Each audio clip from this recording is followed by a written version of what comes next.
샬롬, 좋은 날입니다. 오늘은 사사기 15장 말씀을 보시겠습니다. 어제와 오늘 그리고 내일은 삼손에 대한 이야기가 이어집니다.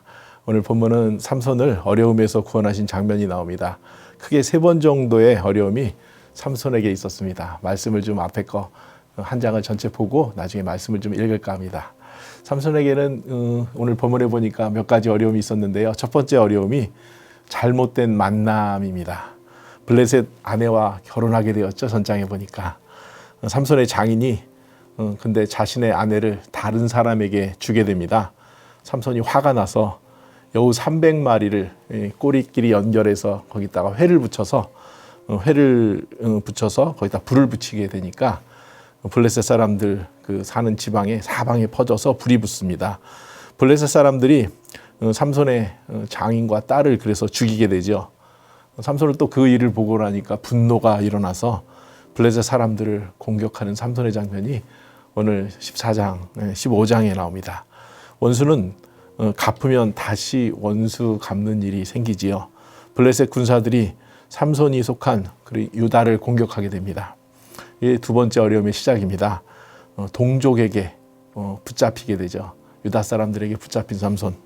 유다 사람에게 붙잡히게 되니까 참 억울하기도 하고 힘들기도 하지만 그대로 붙잡혀주고 블레셋에게 나중에 이렇게 넘기게 되지요. 삼손에게 하나님께서 주신 힘과 능력으로 이렇게 묶었던 그 끈이 다 풀리게 되고 나귀 턱뼈로 1000명이나 되는 블레셋 사람을 군인들을 죽이게 됩니다. 이기게 되죠. 그런데 그 이기고 나서 또 어려움이 찾아옵니다. 이게 세 번째 어려움이죠. 블레셋 사람에게 승리하나 물이 떨어져서 그가 너무나 고통스러워하는 장면이 오늘 본문에 나옵니다. 하나님께 간절하게 그가 도움을 구합니다. 하나님께서 삼손을 어려움 가운데서 건져주시는 장면이 우리 사사기 15장 가운데 이렇게 쭉 나오게 됐습니다. 오늘 마지막 절 그 18절, 19절 말씀을 보면서 말씀을 좀 이어나갈까 합니다. 18절 말씀을 보니까요. 삼손이 심히 목이 말라 여호와께 부르짖어 이르되 주께서 종의 손을 통하여 이 큰 구원을 베푸셨사오나 내가 이제 목말라 죽어서 할례 받지 못한 자들의 손에 떨어지겠나이다 하니 하나님이 레히에서 한 우묵한 곳을 터뜨리시니 거기서 물이 솟아나오는지라. 삼손이 그것을 마시고 정신이 회복되어 소생하니 그러므로 그 샘의 이름을 에낙고레라 불렀으며 그 샘이 오늘까지 레히에 있더라. 아멘. 여기 오늘 19절에 말씀해 보니까 에낙고레 이런 단어가 나오죠. 이게 무슨 뜻인가 제가 찾아봤더니 부르짖는 자의 샘 이런 뜻이더라고요. 하나님 앞에 간절히 부르짖었더니 하나님께서 우물을 터뜨려 주시는 부르짖는 자의 샘 에낙고레 이렇게 나오는데 하나님 앞에 우리가 부르짖을 때 하나님께서 응답하시는 그런 말씀들이 있는데 시편 120편 1절에 보니까 내가 환난 중에 여호와께 부르짖었더니 내게 응답하셨도다. 아멘. 하나님이 응답하세요. 여러분들이 있는 자리에서 부르짖을 때 하나님이 응답하십니다. 하나님이 목이 마른 자에게 삼손에게 다 승리는 이겼지만 목말라 죽겠습니다. 내가 안 그러면 이제는 저 블레셋 사람들에게 목이 말라서 죽겠습니다. 이렇게 말할 때 하나님이 물을 더하여 주시지요. 신약 성경에도 보니까 예수님의 보혈을 생명수와 같다. 예수님의 보혈은 생명수입니다. 우리에게 마실 물뿐만 아니라 씻을 수 있는 풍성한 물을 예수님께서 공급하십니다. 목마른 자에게 누구든지 오라고 초청하십니다.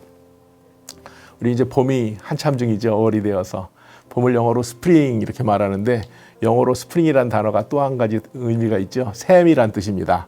같은 단어거든요. 근데 샘 그러니까 선생님께서 요즘에 학생들이 선생님을 샘이라고 줄여서 부르더라고요.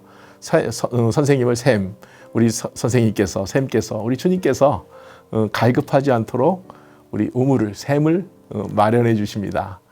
우리 샘이 선생님이 주시는 물을 그 요한복음 4장 14절에 보니까 마시는 자는 영원히 목마르지 아니하리니 내가 주는 물은 그 속에서 영생하도록 솟아나는 샘물이 되리라 이런 말씀이 있습니다. 이 봄에 갈급한 영혼 가운데 하나님께서 생수가 되셔서 샘이 되셔서 우리를 적셔 주시고 주님께서 우리에게 찾아오심 참 좋은 말씀인 것 같습니다. 영원한 샘물을 주시는 분, 그분에게 여러분들의 삶을 의탁하시기 바랍니다. 맡기십시오. 묵상을 통해 깊은 샘으로 인도하심을 받기를 원합니다. 우리 삶에는 이렇게 항상 갈급하고 힘들고 어려울 때마다 하나님께서 오아시스를, 우물물을, 하나님께서 마실 수 있는 물을, 오아시스를 주십니다.